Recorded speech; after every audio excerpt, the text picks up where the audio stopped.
Hello and welcome to learn with Hema's class. My dear students, आज मैं आपको कराने वाली हूँ स्टैंडर्ड 6 का मराठी सब्जेक्ट और उसका लेसन नंबर 10 बाबांचं पत्र। बाबांचं पत्र मीन्स फादर्स लेटर, मतलब फादर ने लेटर लिखा है अपनी डॉटर को। तो ये जो पूरा चैप्टर है ये एक लेटर फॉर्मेट में है। ये पूरा चैप्टर मैं आपको लाइन बाय लाइन एक्सप्लेन करूंगी और इसके क्वेश्चन आंसर्स के लिए आप मेरी कम्युनिटी ज्वाइन कर सकते हो। मेरी कम्युनिटी ज्वाइन करने से आपको इसके सारे क्वेश्चन आंसर्स वाले वीडियो अवेलेबल हो जाएंगे, साथ ही साथ ग्रामर रिलेटेड वीडियोस भी आपको अवेलेबल हो जाएंगे। तो आगे बढ़ने से पहले एक छोटी सी रिक्वेस्ट कि यदि आप मेरे चैनल के सब्सक्राइबर नहीं हैं तो ज़रूर से सब्सक्राइब कीजिए मेरे चैनल को, that is learn with Hema को, और नए नए वीडियोस का मज़ा उठाइए।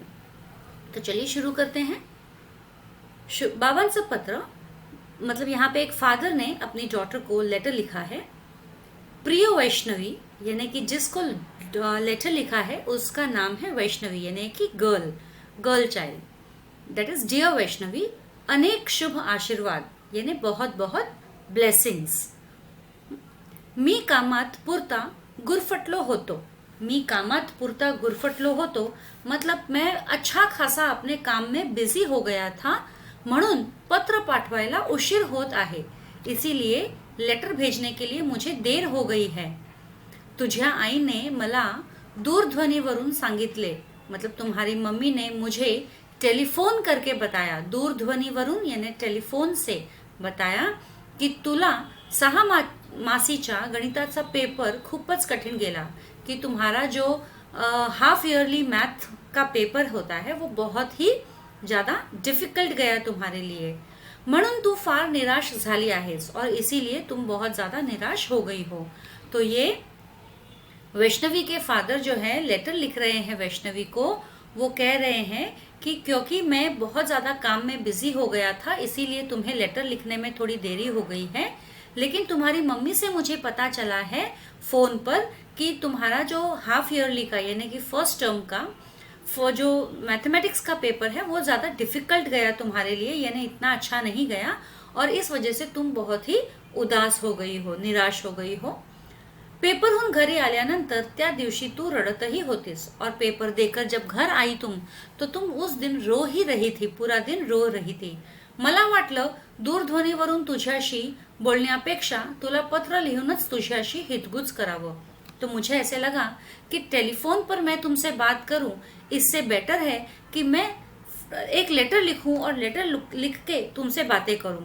हितगुज मतलब कि तुम्हारे हालचाल लूं, म्हणून तुझ्यासाठी हे पत्र लिहित आहे, इसलिए मैं तुम्हारे लिए ये लेटर तुम्हें लिख रहा हूँ। तो उसके फादर जो है यहाँ पे कह रहे हैं कि जब मुझे पता चला कि तुम घर पहुंचने के बाद में, मतलब जिस दिन मैथ्स का पेपर डिफिकल्ट गया उस दिन घर पहुंचने के बाद बहुत रो रही थी, तो मुझे ऐसे लगा कि तुमसे फोन पर बात करने की बजाय मुझे तुम्हें लेटर लिखना चाहिए और लेटर से तुम्हारी हालचाल की जानकारी लेनी चाहिए और तुम्हें कुछ बताना चाहिए। मतलब कैसा होता है कि कोई अगर दुखी होता है, तकलीफ में होता है, तो हम फोन पे भी बात करते हैं, उनको सांत्वना देते हैं, थोड़ा सा रिलैक्स करने की कोशिश करते हैं, कंसोल करते हैं। लेकिन लेटर के जरिए भी, पहले के ज़माने में लेटर के जरिए भी ये सब काम होते थे, फ़ोन तो बहुत बाद में आए थे। तब यहाँ पे आगे फादर जो लिखते हैं, अगं वैष्णवी, गणिताचा पेपर कठीण गेला, म्हणून गणितानंतर असलेल्या विषयाचे पेपर अवघडच जाणार आहे असे होत नाही ना।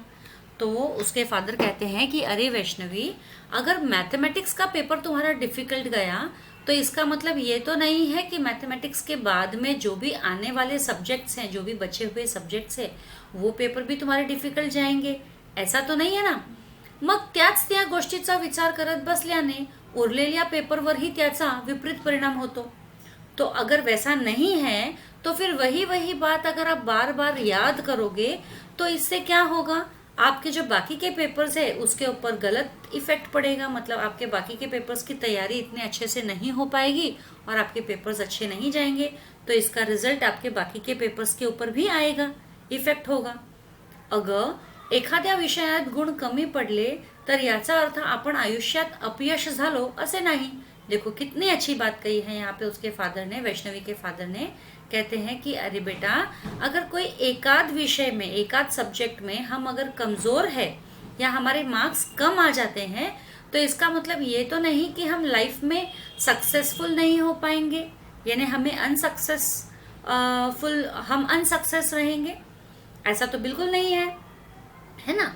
तुला सांगतो गणिताशी तू मैत्री कर। तो फादर कहते हैं कि मैं तुझे एक बात बोलता हूँ की तू मैथमेटिक्स से फ्रेंडशिप कर ले, मग बग गम्मत या विषयाची, और फिर बाद में देखो इसका मजा क्या मिलता है तुम्हें। तुला मुळीच भीती वाटणार नाही, तुम्हें बिल्कुल भी डर नहीं लगेगा। गणितातील संकल्पना, संबोध, क्रिया तू नीट समजावून घे। अब मैथमेटिक्स में क्या होते हैं, टॉपिक्स होते हैं, कंसेप्ट्स होते हैं और उसके स्टेप्स होते हैं। तो वही यहाँ पे कह रहे हैं गणितातली संकल्पना यानी कि जो टॉपिक्स है, ठीक है, जो आइडिया, मैथमेटिक्स का आइडिया जो टॉपिक है उसका संबोध यानी यहाँ पे कि कंसेप्ट, ठीक है। क्रिया यानी कि जो हम स्टेप्स करते हैं, मैथमेटिक्स कभी भी हम स्टेप्स में करते हैं। तू नीट समझावून घे, तो ये सब तुम एकदम अच्छे से समझ के लो, उसका टॉपिक क्या है, उसका कॉन्सेप्ट क्या है, उसका स्टेप्स क्या है, ये सब तुम एकदम समझ के लो। उदाहरणे सोडवण्याचा चांगला सराव कर, और जितने भी एग्जाम्पल्स है, उदाहरणे मतलब एग्जाम्पल्स, कई बार मैथमेटिक्स के टेक्स्ट बुक में हर एक्सरसाइज के पहले सॉल्व्ड एग्जाम्पल्स होते हैं, ठीक है। तो वो उदाहरणे सोडवण्याचा चांगला सराव कर, जो एग्जाम्पल्स दिए रहते हैं उनका अच्छे से प्रैक्टिस करो सॉल्व करके। हा विषय लवकरच तुझा लाडका होईल, और अगर ऐसे सब तुमने किया तो ये सब्जेक्ट भी बहुत जल्दी तुम्हारा फेवरेट सब्जेक्ट बन जाएगा, हे अगदी नक्की, ये बिल्कुल मैं विश्वास के साथ कह सकता हूँ। बाळा आणखीन एक तुला सांगतो। अब फादर दूसरे पैराग्राफ में और कहते हैं कि और एक बात मैं तुम्हें बताना चाहता हूँ बच्चा, परीक्षेतील गुण किंवा श्रेणी महत्वाची आहेच, मतलब एग्जामिनेशन में आप क्या रैंक लाते हो, क्या परसेंटेज लाते हो, क्या क्लास आता है आपका, first class, second class, third class, ये तो इम्पॉर्टंट है ही, पण त्याही पेक्षा आपल्या आंतरिक गुणांची वाढ करणे हे अधिक महत्वाचे आहे। मतलब स्कूल के एग्जामिनेशन में हमारी रैंक क्या है, क्लास क्या है, ये तो इम्पोर्टेंट है ही, लेकिन इसके साथ साथ हम अपने दूसरी क्वालिटीज़ को, हमारी दूसरी इनर क्वालिटीज़ को कैसे बढ़ाए, ये भी इम्पॉर्टेंट होता है, ये भी अधिक महत्वाचे आहे। तू गोष्टी छान सांगतेस। अब फादर यहाँ पे वैष्णवी को बता रहे हैं कि वो किस किस बातों में और अच्छी है, यानी वो कहते हैं तू गोष्टी छान सांगतेस, तुम कहानियां बहुत अच्छी बोलती हो, चित्र उत्तम काढतेस, तुम ड्राइंग भी बहुत अच्छी करती हो, अन्य सुंदर नृत्य ही करतेस, और तुम डांस भी बहुत अच्छा करती हो ग्रेसफुली, हे सारा सुरू ठेव। तो ये सारी चीजें जो तुम अच्छा करती हो वो तुम कंटिन्यू रखो। तुझे आईने सांगितले की हल्ली तू यांकडे फारसं लक्ष देत नाहीस, और तुम्हारी मम्मी ने मुझे बताया फोन पे कि अभी, हल्ली यानी अभी, एट प्रेजेंट तुम इन सब बातों पर, मतलब ये जो तुम्हारे दूसरे स्किल्स है, ठीक है, उन पर तुम ज्यादा ध्यान नहीं दे रही हो। तो यहाँ पे फादर एडवाइस दे रहे हैं कि या कला आपले जीवन सुंदर करतात, कि ये जो कला है, हमारे जो स्किल्स है, अदर देन एजुकेशन, देखो कोई अच्छी स्टोरीज कहता है, कोई अच्छा डांस करता है, कोई अच्छा गेम खेलता है, कोई स्केटिंग करता है, किसी का ओरेटरी स्किल्स अच्छा होता है, स्पीच अच्छा हो सकता है, कोई अच्छा डिबेट कर सकता है, कोई अच्छा गाना गा सकता है, तो बहुत सारे स्किल्स होते हैं इंसानों में, ठीक है।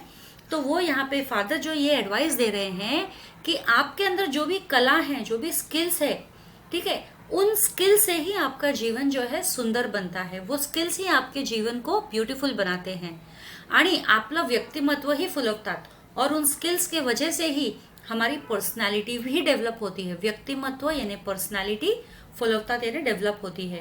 त्यामुळे प्रत्येकाने एखादी तरी कला जोपासली पाहिजे, इसीलिए हर एक को कोई ना कोई स्किल तो जरूर फॉलो करना ही चाहिए।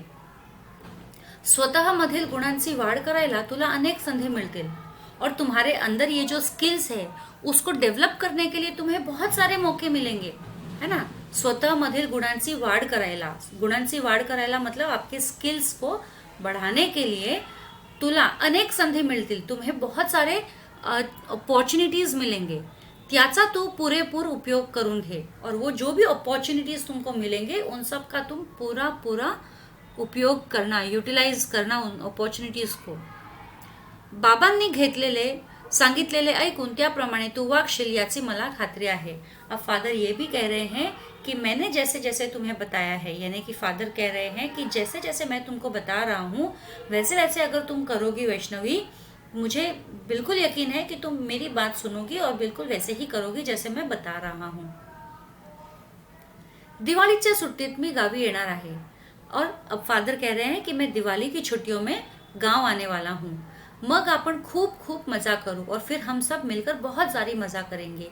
किल्ले बांधू, कंदील तैयार करू, गप्पा मारू आणि दिवाळीचा फराळही खाऊ. तो हम क्या क्या करेंगे? फादर क्या क्या करने वाला है वैष्णवी के साथ में? सबसे पहले तो खूप खूप मजा करणार आहे, किल्ले बांधणार आहे, कंदील तयार करणार आहे, गप्पा मारणार आहे आणि दिवाळीचा फराळही खाणार आहे. मतलब फोर्ट्स बनाएंगे, कंदील बनाएंगे यानी लैंटर्न्स बनाएंगे, बातें करेंगे बहुत सारी और दिवाली के समय में जो फराळ नाश्ता जो बनता है वो भी बहुत सारा खाएंगे.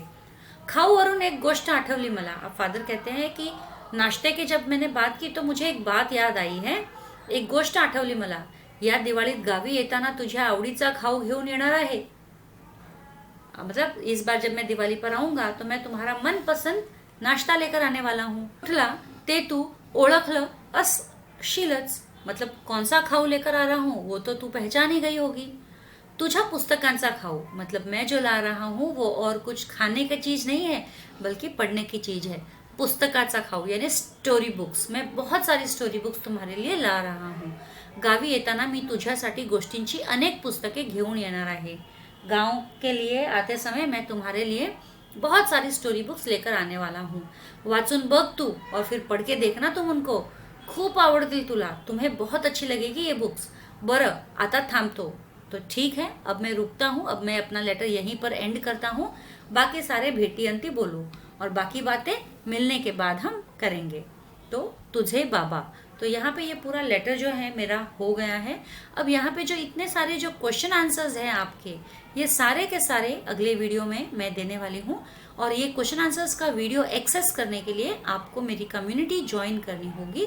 आज के लिए इतना ही. जल्द ही मिलेंगे अगले वीडियो में. तब तक के लिए stay safe, stay secure. Thank you.